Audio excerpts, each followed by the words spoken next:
சிவாய நம திருச்சற்றும் வாழ்க வளத்துடன் உங்கள் சக்தி நமச்சிவாய நற்றுணையாவது நமச்சிவாயவே பெற்றோரை நேசிப்போம் நல்லதே நடக்குங்க. சிவாய நமக. நிறைய பேர் நம்மளை தாக்கணும்னு நிற்பட்டு நிறைய விஷயம் செய்வாங்க.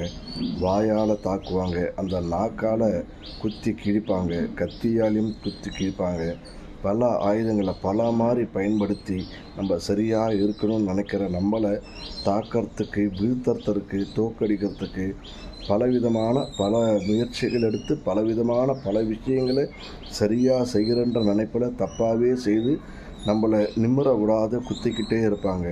இந்த மாதிரி ஆட்கள்கிட்ட நம்ம பயன்படுத்தக்கூடிய ஆயுதம் என்னன்னு பார்த்திங்கன்னா மௌனம், அமைதி. இந்த ஆயுதத்தை நம்ம கையில் எடுத்துட்டோம்னா அவங்க எவ்வளோ பெரிய ஆயுதம் எடுத்தாலும் நம்மளை அவங்கள தாக்கவே முடியாதுங்க.